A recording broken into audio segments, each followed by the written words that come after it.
Paranoia is the disease of the unarmed. So sang Keith Buckley in the Every Time I Die song, Jimmy's Tango Method.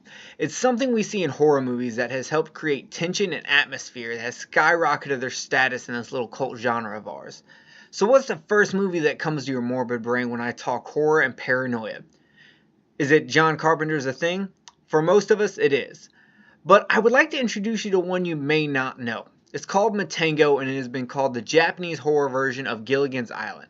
It, however, came out in 1963, a year before the debut of Gilligan's Island. That doesn't really matter, but what does is who made the film. Toho Studios, who gave us Godzilla, put together their kaiju crew for this thriller, including the original Godzilla director Ishiro Honda, special effects wizard Eiji Tsuburaya, producer Tomoyuki Tanaka, with a screenplay by Takashi Kimura and a cast that has tons of Godzilla face recognition like Akira Kubo, Kumi Minuzo, and Kenji Sahara. Based on the short story The Voice in the Night by William H. Hodgins, Honda's version strays a bit, making it not only uniquely Japanese without going overboard, but by adding characters to show how we turn on each other when the dam breaks, with each one trying to figure out how to get back to civilization and humanity. So what is this film about? Well, a group of well-off Japanese citizens set off on a pleasure cruise consisting of a businessman, a singer, a writer, a professor, a student, the skipper, and a sailor.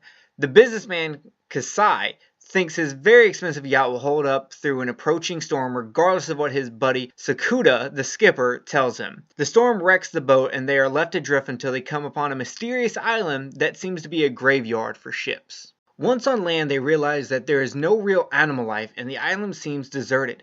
After hours of searching, they come across a wrecked ship that seems to have been a research vessel that has been overrun with fungus. Finding very little food, they decide to clean the place up and bunker down until they figure out what to do. It doesn't take long before they start turning on each other for food and the rights to the two women on board. From there, well, I don't want to spoil it for you, but it involves mushrooms, betrayal, insanity, paranoia, and what is real and isn't real when the mind starts to go. With a great cast and a wonderful story, the characters will lead you on a journey that you won't forget.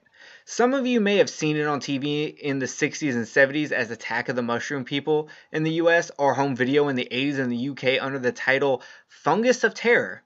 But nowadays, it's an out-of-print DVD from Media Blasters Tokyo Shock that used to run for high amounts, but nowadays can usually be gotten between 20 and 30 bucks. So go check it out and see what I and many others have deemed a true classic of the genre from the minds behind the king of the monsters himself, Godzilla.